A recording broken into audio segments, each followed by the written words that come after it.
base.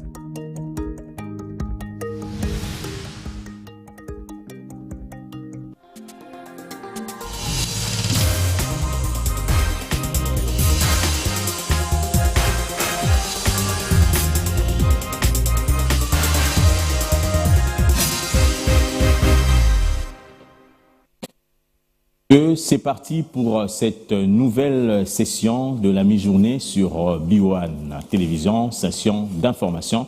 Donc voici les principaux titres. Les fondateurs et les membres du gouvernement de la République se sont donné rendez-vous ce mercredi à la Cité de l'Union africaine. Autour du président de la République, ils vont procéder à la signature de la charte de l'Union sacrée de la nation, plateforme électorale initiée par Félix Tshisekedi, une signature qui va sonner en écho au message du chef de l'État comme un signe d'engagement d'une large partie de la classe politique de se rassembler autour de ce qui est le plus cher, le Congo.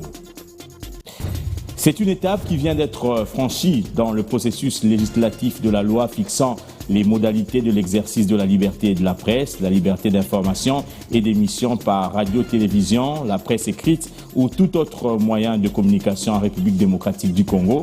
Le projet de loi dit Mouyaya a été adopté mardi à l'Assemblée nationale et envoyé au Sénat pour une seconde lecture. Le texte comprend plusieurs innovations.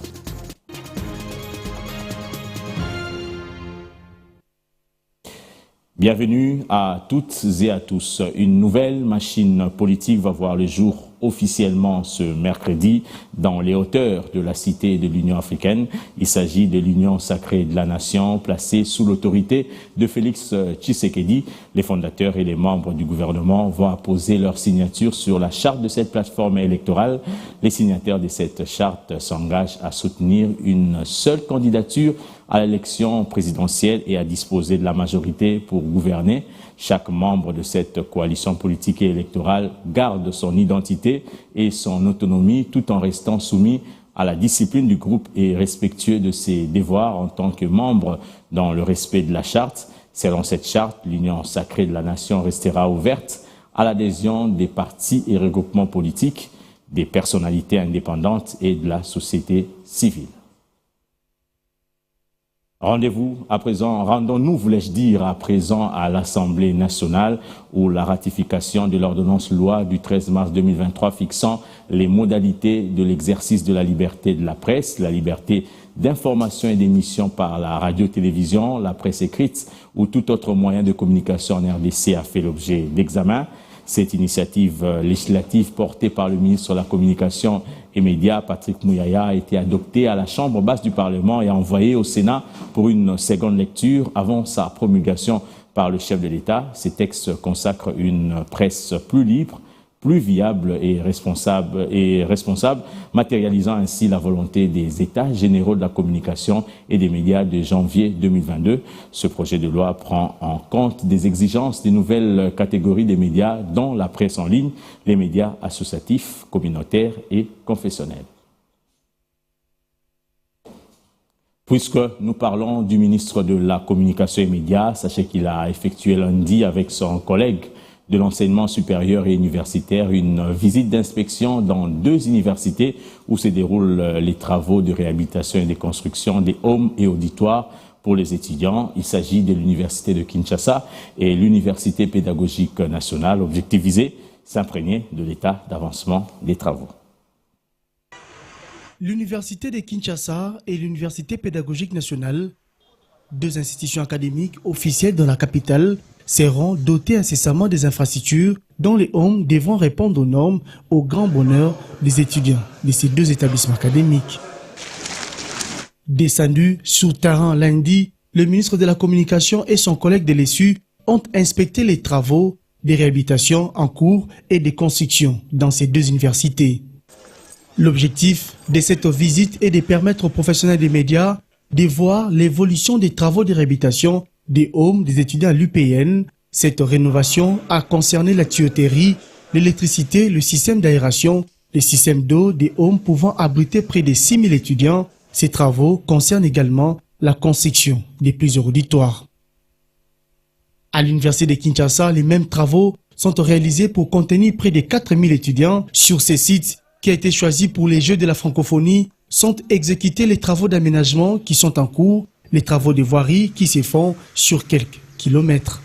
Selon le ministre de la Communication et Médias, l'ambition du gouvernement est d'étendre ces projets jusque dans d'autres provinces du pays pour démontrer que le changement des narratifs dans les universités dont parle le président de la République est bien réel. Pour ceux qui avaient encore des doutes, pour ceux qui se disaient on a parlé sans rien faire, je pense qu'il y a une vraie démonstration qui a été faite parce que ce site a été aussi choisi pour être utilisé dans les cadres de jeux de la francophonie. Donc rien n'a été laissé au hasard. Pour sa part, le ministre de l'ESU a souligné la volonté du gouvernement d'améliorer les conditions de travail au sein des universités de la RDC. De visiter l'UNIKIN aujourd'hui et de voir que l'université est en train d'être pratiquement complètement rénovée. Et ça, c'est ce qu'elle dit.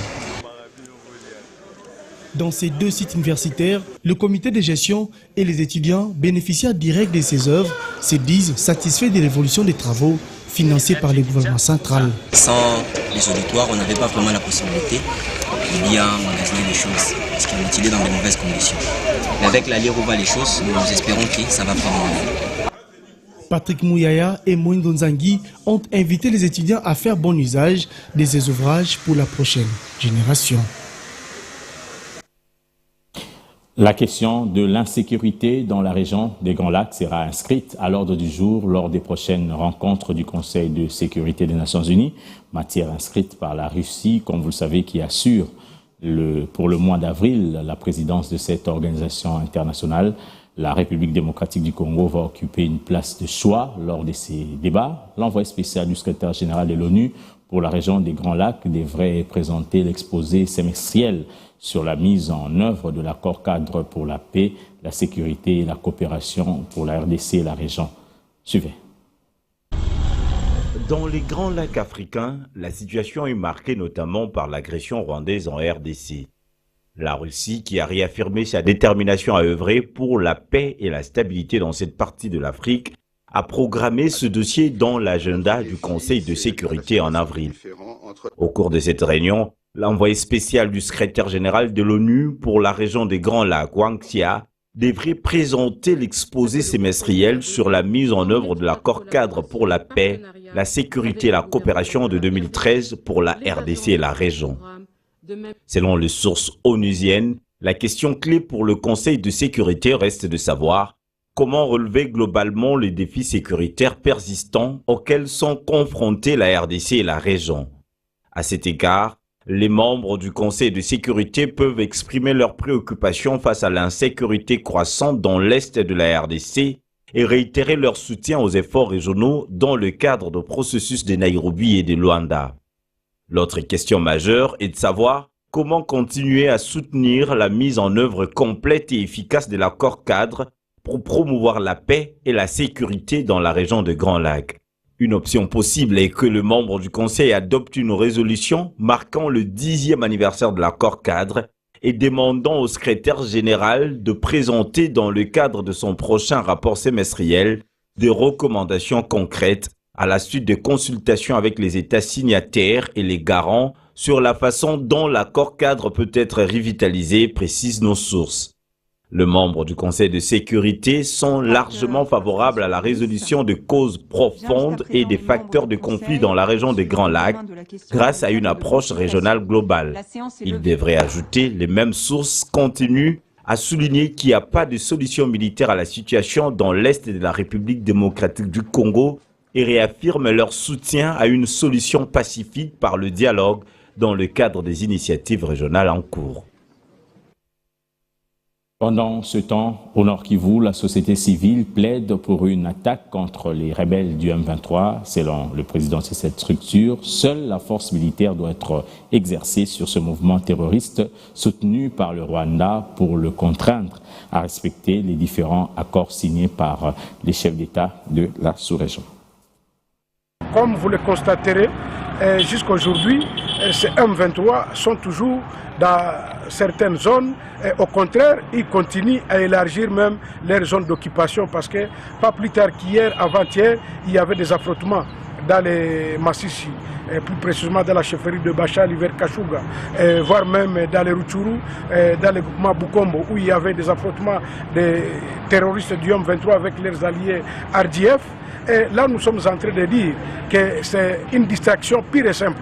Et raison pour laquelle nous sommes en train d'alerter encore une fois, d'appeler d'abord le gouvernement congolais de prendre ses responsabilités. Je crois que le gouvernement ne doit pas rester naïf jusqu'à croire que le M23 va respecter les accords qu'ils sont en train de signer, parce que même en 2012-2013, le M23 n'avait respecté aucun accord, raison pour laquelle ils étaient de fait militairement. Même aujourd'hui, je crois que le M23, ils doivent être traqués militairement. À part ça, nous, comme population du Nord Kivu, on ne croit plus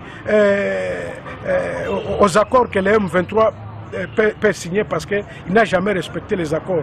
Et nous nous demandons pourquoi la communauté internationale est en train d'hésiter de condamner le Rwanda, qui est l'auteur de ce drame humanitaire, qui est l'auteur de tous ces massacres que nous sommes en train de vivre ici chez nous. Ce journal se poursuit avec cette question. Que garder le coffre-fort du député national Edouard Mwanga Chouchou? Gardez votre mal en patience. Le ministère public fera la restitution du contenu des documents trouvés et d'autres pièces à la prochaine audience fixée au 11 avril prochain. Lors de la 7e audience tenue mardi à la prison de Ndolo, la haute cour militaire a ouvert le coffre-fort du patron de la SBM. L'ouverture de cette pièce a eu lieu à la Banque centrale en présence de toutes les parties, dont les avocats de l'accusé. C'est au tribunal militaire d'Ndolo que s'est tenue la 7e audience du procès du député national Edouard Mwanga Chouchou et son présumé complice Robert Mouchama-Leroy.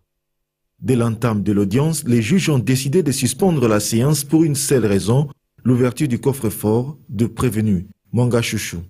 Direction, la Banque centrale du Congo. C'est ici que le coffre-fort, saisi dans sa résidence à la Gombe lors de la perquisition du 3 mars, a été gardé. Devant prévenu, ses avocats, le ministère public, les juges ont ordonné aux experts de procéder à l'ouverture hors caméra de cette pièce à conviction dans un cadre restreint réservé uniquement aux parties au procès.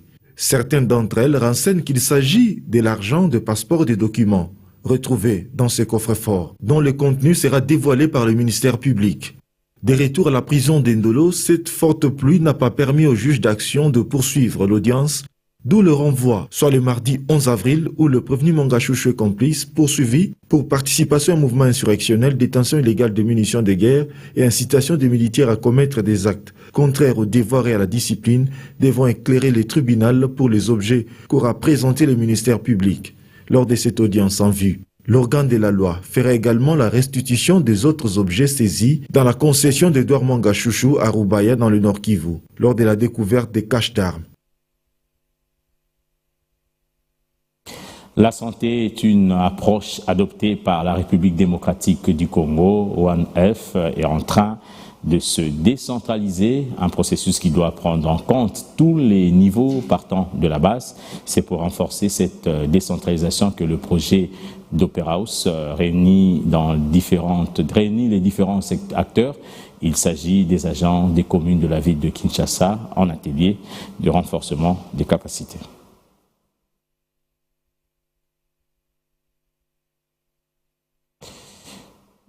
Je disais, la santé est une approche adoptée par la République démocratique du Congo. One Earth est en train de se décentraliser, un processus qui doit prendre en compte tous les niveaux partant de la base. C'est pour renforcer cette décentralisation que le projet d'Opera House réunit les différents acteurs. Il s'agit des agents des communes de la ville de Kinshasa en atelier de renforcement de capacités. Nous allons y revenir dans nos prochaines éditions. Une catastrophe humanitaire est en cours dans la province du Nord Kivu, alerte le Médecins sans frontières. En République démocratique du Congo, MSF parle d'environ 1 million de personnes qui ont été forcées de quitter leur maison ces 12 derniers mois pour fuir les combats liés à la résurgence du M23. Selon cette organisation, cette crise exacerbe une situation humanitaire déjà critique dans cette partie de la RDC. La réponse humanitaire est largement insuffisante face à l'ampleur de la crise actuelle. Il appelle la communauté internationale et les autorités à accroître d'urgence les efforts pour répondre aux besoins de la population. Tous les acteurs doivent faire preuve de plus de réactivité et de flexibilité afin de rejoindre rapidement aux besoins et de s'ajouter à l'évolution des mouvements des populations. La loi sur la protection et réparation des victimes de violences sexuelles, la commission ad hoc Fornarev et des acteurs de la société civile peaufinent le projet de décret sur les mesures d'application durant 2 jours. Les parties prenantes ont travaillé sur les recommandations d'autres acteurs du domaine pour une amélioration et adaptation de ce projet de décret. C'est grâce au plaidoyer de la première dame, Denise Nyakirou Tshisekedi, que ce projet a pris le corps. Nous allons également y revenir avec force détail lors de nos prochaines éditions. Les travaux de modernisation de la province du Lualaba évoluent sans désemparer. C'est le cas du bâtiment administratif de la Commission électorale nationale indépendante, CENI Lualaba, et la construction de l'échangeur routier sous le financement de l'exécutif provincial. En dépit de fortes pluies enregistrées ces derniers temps dans la province du Kobat, les ouvriers ne baissent pas la garde pour respecter le délai imparti. Lancés il y a peu, les travaux de construction de différentes infrastructures de la province du Lualaba évoluent sans désemparer. C'est le cas de l'échangeur routier. L'heure est à la pose du bétonnage sur des culées. Sous le financement du gouvernement provincial, le bâtiment administratif de la Commission électorale nationale indépendante, CENI Lualaba, pousse déjà 6 mois après le démarrage des travaux. Il comprend 6 bureaux, une salle de conférence, un dépôt qui va désormais permettre aux agents de la centrale électorale de travailler dans les meilleures conditions après 3 cycles électoraux en RDC. Pour l'instant, le secrétariat exécutif évolue dans les locaux de la GECAMIN, ce qui coûte énormément cher au trésor public. Dans l'optique de désengorger le quartier Kasulo et Kakifouloué, le gouvernement Masuka asphalte les différentes avenues du coin qui relient l'avenue du 30 juin et Sogefort. Les habitants s'en réjouissent. Nampikia mama Fifi Masuka, merci sana kwa kututengeneza kwa mabalabala ya kui quartier yetu ya karibu na soko ya Mipeto. Tunafurahi sana. Hii balabala ilikuwa mubaya sana. Mubaya tu. Me hapa sasa baneka kabrimbo inakuwa mzuri. Tunaanza kutembelea mo mzuri na miotoka inaanza kupita mo mzuri. Tunashukuru tupaka vile bantutengenezi balabala. Tuanze kufaka tunaenda kwa masomo, kutumangia mamai. Mama Fifi Masuka anakuya, antutengenezi balabala, tunafurahi sana. Avant kwa mapotopoto ya mingi, ba motard, barishinda akukwa façon ya kupita mo. Mais hapa depuis banaweka mgoudron, shoko ya bien sana. En dépit des pluies abondantes enregistrées ce dernier temps, les entrepreneurs n'entendent pas baisser la garde pour respecter le délai imparti par l'exécutif provincial. Depuis des décennies, la ville de Likasi est sans camion anti-incendie. Le maire de cette ville, Henri Mongoma, vient de doter sa ville d'un véhicule anti-incendie. Sa présentation a eu lieu en présence de plusieurs personnalités. À la force de rebâtir Likasi, il faut y joindre le courage et la persévérance. Sous escorte du préfet de la ville, Henri Mongoma, voilà le camion anti-incendie. Ce fait. Cet engin va aider, tant soit peu, la ville de Likasi à faire face aux incendies. Ce lundi, devant les dignitaires d'État, le premier citoyen d'entre les Likassiens a présenté ses camions au nom du gouverneur de la province, Jacques-Aboula Katoué. Ce camion anti-incendie nous donne la joie parce qu'il y a eu beaucoup d'incendies sur la ville où nous avons assisté impuissants et nous pensons que cette initiative, nous avons l'obligation de l'accompagner. Un camion anti-incendie pour Likasi, la nouvelle réjouit les habitants. C'est vraiment formidable. On n'a jamais vu à l'ICACI cette initiative. En tout cas, nous disons merci au maire de la ville. Que ça ne soit pas lui seulement le dernier, il faudra que beaucoup en prennent des décisions pour en faire autant. D'avoir un camion anti-incendie, au lieu d'utiliser des méthodes traditionnelles pour éteindre le feu, au lieu d'utiliser des méthodes dépassées, aujourd'hui, sous le leadership du maire de la ville, Henri Mungo Batamba, nous venons d'avoir un camion anti-incendie. Je viens de voir un père qui a un cœur. En tout cas, ma contribution est que à chaque fois qu'il y aura demande, je suis prête pour faire cette action. Les trios Fachi, Kiaboula, Henri Mungomba pour le développement de la ville de l'ICACI fonctionnent déjà. À qui mieux? La célébration des droits des femmes, un moment bien indiqué pour la société Premium Foods de raffermir les liens des femmes revendeuses des produits culinaires Onga. Une centaine d'entre elles se sont retrouvées pour non seulement partager leur expérience, mais également pour renouveler leur partenariat. La remise des cadeaux était aussi de la partie. C'est dans une ambiance festive que s'est clôturé le mois de la femme pour toutes les femmes revendeuses de produits culinaires Onga. En effet, l'entreprise Premium Food a réuni les week-ends derniers une centaine de femmes vendeuses dans différents marchés de Kinshasa pour renouer le lien qui existe entre cette marque et sa clientèle. L'objectif de cette journée était d'abord d'inviter les différentes mamies des différents marchés à travers la ville de Kinshasa pour célébrer le mois de la femme. Raison pour laquelle nous avons fait appel à elles, étant donné que ça fait plusieurs années qu'elles ont été invitées. Et pour nous, c'est un moyen de renouer encore nos liens de partenariat entre la société Premium Food et ces mamies qui font la force de Onga aujourd'hui à travers la ville de Kinshasa. Devant l'esplanade de cette entreprise, l'on pouvait clairement voir les cadeaux prévus pour ces femmes. Un kit composé de pagnes, un panier avec une chaîne de bouillon curry Onga. Un geste tant loué par les bénéficiaires qui estiment que cela va leur permettre de travailler davantage afin de maximiser la vente de Onga. À cette fin du mois, Onga a sollicité, invité ses partenaires et afin de nous témoigner grâce à nous offrant ces cadeaux.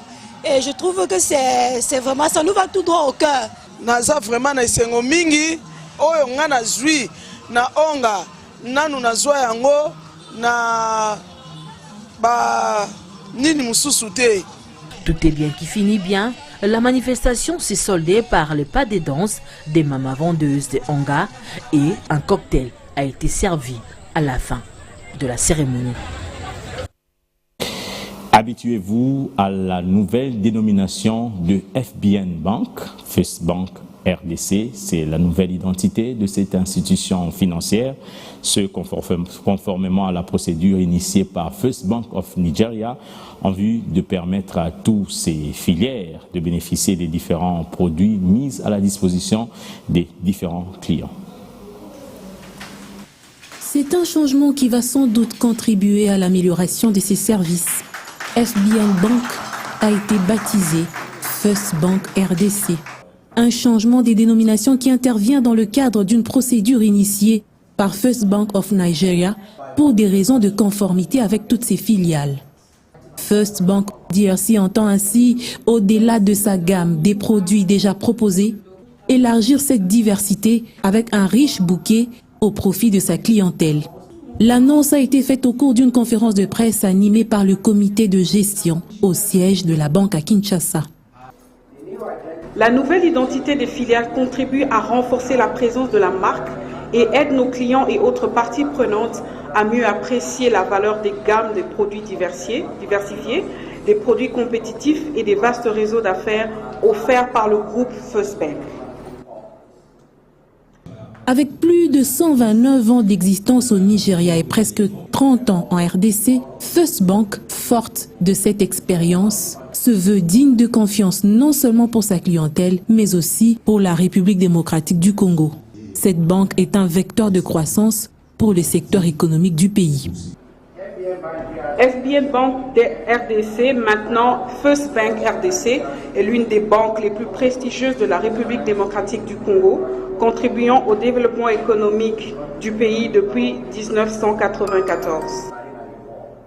Présente dans 3 continents du monde, First Bank est considérée comme la plus grande institution financière au Nigeria, avec un engagement très poussé dans les développements durables. First Bank RDC est sur ses traces afin de garantir l'inclusion financière au pays.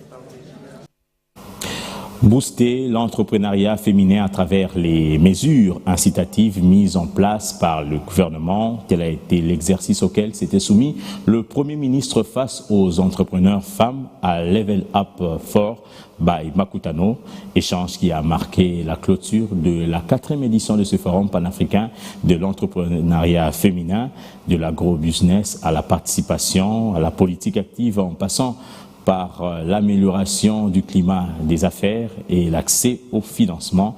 Autant des sujets étaient au cœur de ce Level Up 2023. Le Premier ministre de la RDC casse le code à travers cette séance Talk à Level Up 4 by Makutano. Face à 5 femmes entrepreneurs évoluant dans différents domaines, Samalou Kondé présente les garanties qu'offre le gouvernement congolais à l'entrepreneuriat féminin. Nous étions autour de 7% pour le budget 2022. Et nous avons accru pour être autour de 12% pour l'année 2023. Et permettre parce qu'il y ait plus de moyens à disposition de ceux qui veulent s'investir dans ce secteur. Ensuite, nous avons d'autres programmes. Nous avons d'abord la PADCA, qui est un programme d'appui au développement et à la production des chaînes de valeur, qui est suivi ici en République démocratique du Congo, pour amener cette incitation à toutes les personnes qui veulent investir dans l'agro-business. Parmi elles, Stéphanie Kipoulou, Anita Mutombo, Sarah Yal et Eunice Dallo Lombo qui évoluent dans le design de l'intérieur. Elle veut de l'éclairage sur les allègements fiscaux. Nous avons la possibilité au niveau du ministère du Commerce extérieur d'avoir une politique fiscale qui va permettre à ce qu'on puisse avoir moins d'importations. Nous devons consommer congolais, c'est une obligation patriotique et c'est une question de souveraineté et donc on a ce devoir de nous protéger. Les guichets uniques, un atout qui devrait être vulgarisé. Anita Mutombo, première entrepreneure créatrice de cosmétiques naturels, s'est dite émue de Level Up 4 qui lui a permis de faire connaître sa vision au plus haut niveau. Et l'idée, c'était de pouvoir proposer à la population des produits naturels, sains, avec nos ingrédients. Parce que nous avons les meilleurs ingrédients du monde, j'en suis convaincue. Et c'est dommage que nous importons énormément de produits dans les supermarchés. C'est toujours des produits importés, des produits qui ne sont pas naturels, qui ne sont pas bons pour la santé. Et avec nos matières premières, nous pouvons faire des choses incroyables. Et donc, c'est avec grand plaisir que je suis présente et que j'ai pu poser des questions au Premier ministre. À son tour, Guy Ndomboyo a motivé ces femmes de par sa carrière. Pour une première fois, ce forum a osé parler de la succession et du patrimoine familial avec un panel de juristes expérimentés. Beaucoup d'autres thèmes étaient exploités au cours de ces Level Up 4. Les participants en sont sortis bien édifiés. Des instants de talk, des pitchs, des coachings et des partages d'expériences ont aussi marqué cette 4e édition de Makutano à Kinshasa.